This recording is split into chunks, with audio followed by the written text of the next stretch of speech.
spent 6 months in Cordova, Alaska. Cordova, Alaska is on the shores of Prince William Sound. Anybody been to Cordova? I'll be there in July.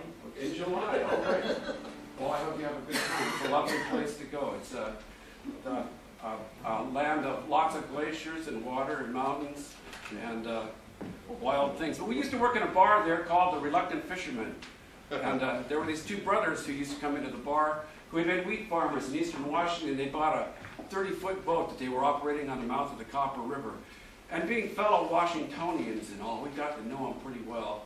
So one night when they showed up in the bar and they looked a little under the weather, we could see that all was not right with their world. And when we had a moment, we went down and sat with them, and they explained to us they'd gotten a little too close to shore that night. They'd taken a breaker over the bow and taken out the cabin glass in their little boat. It almost swamped them. They bailed like crazy. They ran the bilge pumps.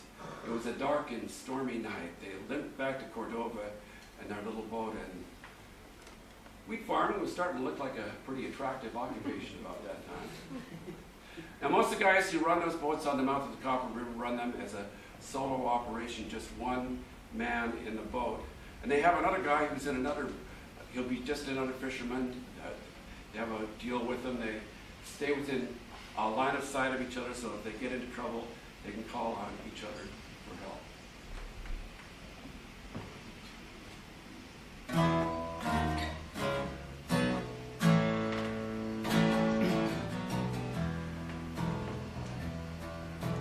Ever since he was a fairly young boy, something drew him down to the docks.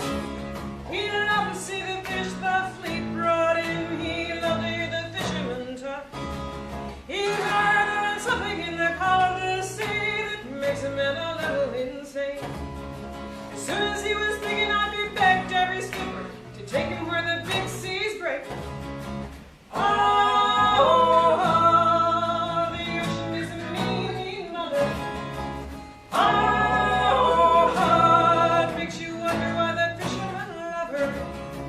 I'd call her brave and they tell you say that we're just trying to make our ends meet. I'd call her brave and they tell you say we're just trying to make our ends meet. Nobody makes a man go to sea to go fishing is a matter of choice. But many men have heard the sound of cabin glass breaking, who've heard the sea drowning their voice. A few men are out to tell you why a man does it.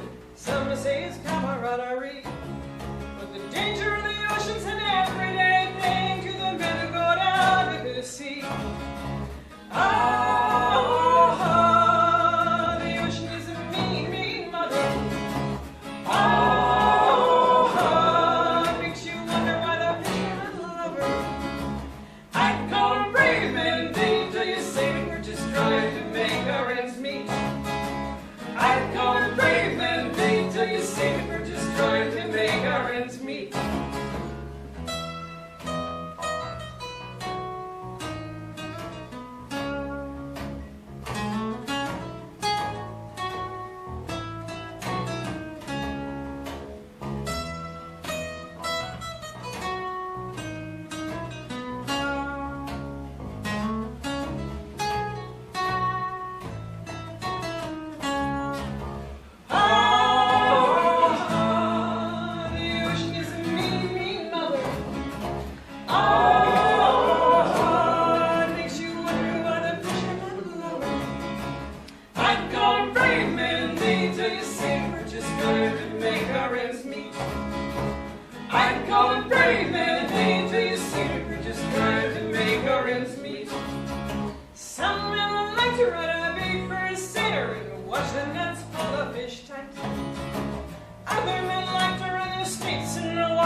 I'd call them brave men, they tell you say we're just trying to